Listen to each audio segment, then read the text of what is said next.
एक राजा की चार बेटियां थी। तीन तो बहुत सुंदर थी, पर चौथी वाली सांवली थी। राजा ने तो अपनी चौथी बेटी का नाम काली रख दिया था।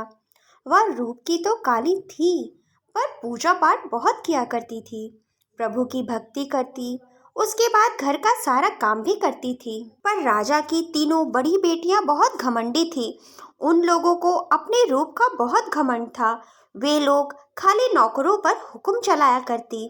ऐसे ही कुछ समय बीत गया और उन लोगों की उम्र भी अब शादी योग्य हो गई थी और राजा ने भी उन चारों का रिश्ता तय कर दिया। जो काली बेटी थी उसका रिश्ता बहुत अच्छे घर में किया और वह एक राजघराने की बहू बन गई। और तीनों बहनें जो सुंदर थी उसका विवाह ठीक ठाक घर में हुआ। राजा ने अपनी चारों बेटियों को इस तरह ब्याया था कि उन सब का मार्ग एक ही रास्ते में पड़ता था। अब तो तीनों बहनों को अपनी काली बहन से बहुत नफरत होने लगी और जलन भी होने लगी कि यह इतनी काली है, फिर भी पिताजी ने इसका विवाह इतने अच्छे घर में किया और हम लोगों का विवाह एक साधारण परिवार में कर दिया। एक दिन की बात है, वह काली बहन रोज की तरह गंगा स्नान को जा रही थी। रास्ते में उसे उसकी बड़ी बहन मिल गई और उसने पूछा कि काली, तू कहाँ जा रही है? तब काली ने जवाब दिया, मैं तो गंगा स्नान को जा रही हूँ। तब उसकी बड़ी बहन ने भी उसे बोला कि काली, आज मैं भी तेरे साथ गंगा स्नान को चलूंगी। फिर काली अपनी बड़ी बहन के साथ गंगा स्नान को जाने लगी।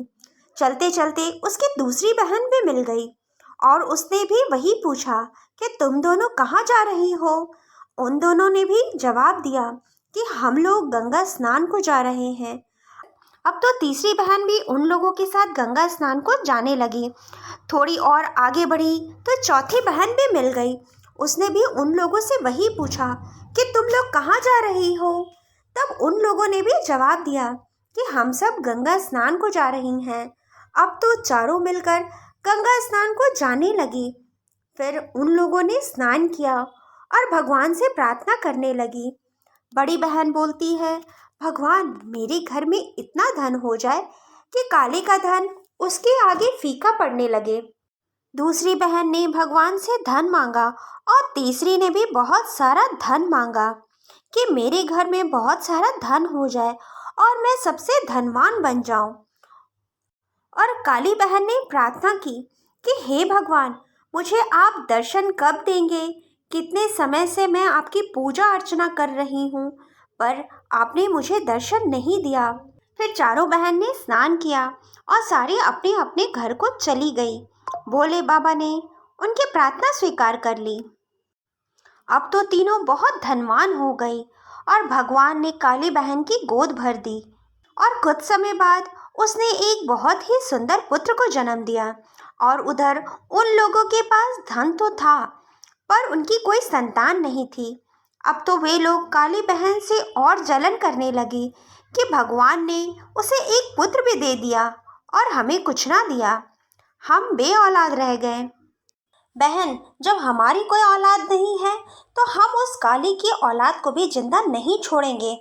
अब तो तीनों मिलकर योजना बनाने लगी कि काली के बच्चे को पकड़कर उसे जान से मार देंगे, तब तो काली की भी संतान नहीं रहेगी।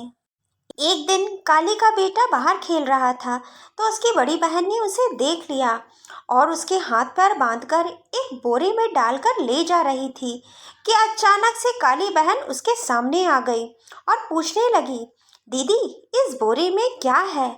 बड़ी बहन ने जवाब दिया, अरे काली, मैं गंगा स्नान को जा रही हूँ। इसमें दान दक्षिणा के सामान है जो मैं बांटने के लिए ले जा रही हूँ। हाँ दीदी, दान करना बहुत पुण्य का काम होता है। चलिए, मैं भी आपके साथ गंगा स्नान को चलती हूँ। फिर वे दोनों गंगा स्नान को जाने लगी। थोड़ी दूर चलने के बाद उसकी दो बहन भी मिल गई। अब तो चारों बहन मिलकर गंगा स्नान को जाने लगी। चलते चलते काली अचानक रुक गई और बोलने लगी, दीदी, मैं तो पूजा के फूल घर में ही भूल आई हूँ, मैं अभी जाकर ले आती हूँ। काली बहन फिर अपने घर को चली गई और वह तीनों बहन जल्दी जल्दी उस बोरी को लेकर गंगा स्नान को जाने लगी। कि जल्दी से मैं इस बोरी को गंगा में फेंक दूंगी ताकि काली के बेटे की मृत्यु हो जाए।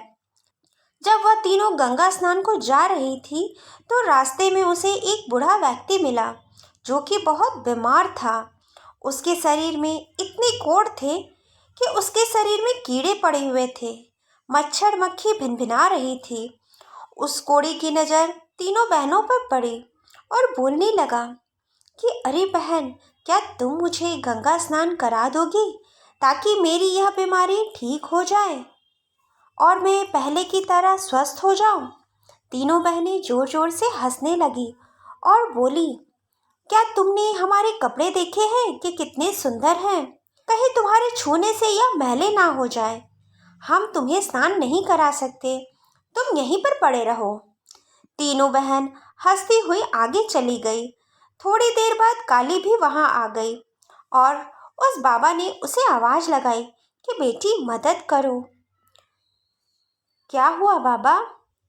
बेटी, मेरे पूरे शरीर में कोढ़ हो गया है। क्या तुम मुझे गंगा स्नान करा दोगी ताकि मेरा यह कोढ़ ठीक हो जाए? बाबा, अगर मैं आपको उठा सकी तो ज़रूर आपको गंगा स्नान करा दूंगी।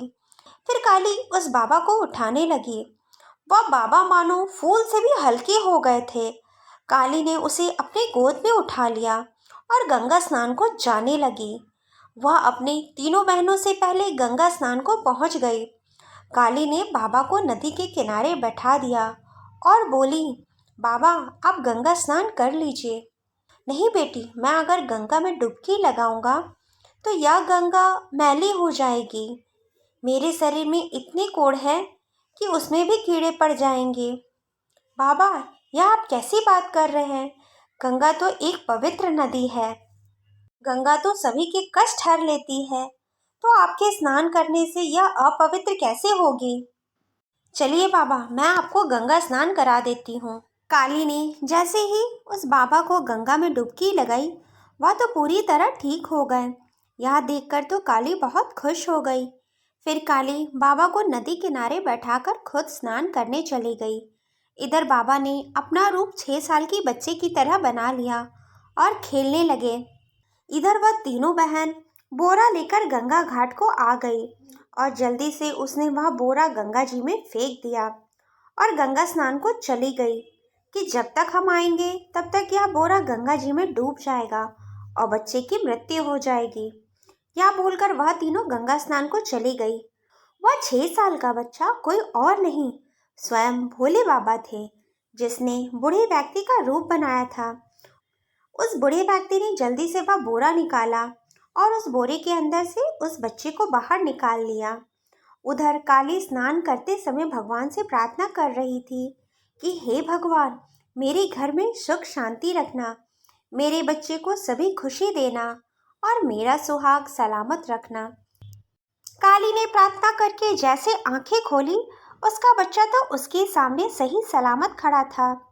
वह अपने बेटे को वहां पाकर बहुत हैरान हो गई कि मेरा बेटा तो घर पर था, यहाँ कैसे आ गया। इधर वह तीनों बहन जैसे ही स्नान करके गंगा जी से निकली, उसके शरीर में तो कोढ़ हो गए। तीनों के शरीर से बहुत बदबू आने लगी। तीनों अपनी ऐसी हालत देखकर सोचने लगी कि जरूर काली ने उस कोढ़ी को इस गंगा में स्नान कराया होगा, तभी तो हमें कोढ़ हो गए। तीनों उस बाबा को मारने के लिए निकल पड़े, पर वह बाबा तो कहीं नहीं थे। वह तो एक बच्चे बन गए थे और वहां खेल रहे थे। जब काली ने तीनों बहनों को देखा तो वह चौंक गई। दीदी, यह तुम्हें क्या हो गया? यह तो तुम्हें कोढ़ हो गया है। हाँ, यह सब तुम्हारे ही कारण हुआ है।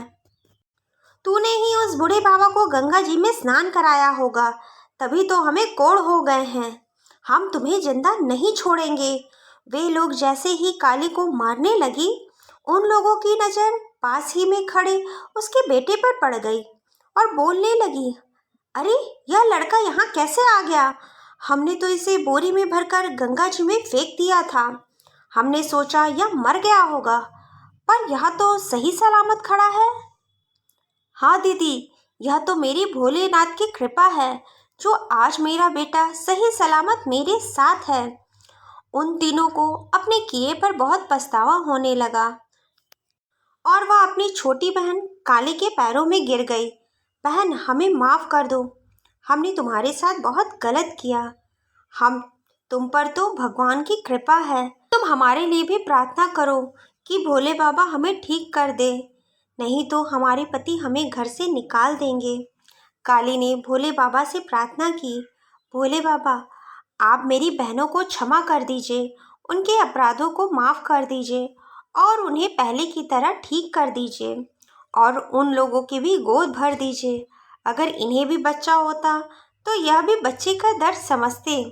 भोलेनाथ ने काली की पुकार सुन ली और उनकी बहनें पहले की तरह ठीक हो गई। फिर वे लोग सारे अपने घर को लौट गए।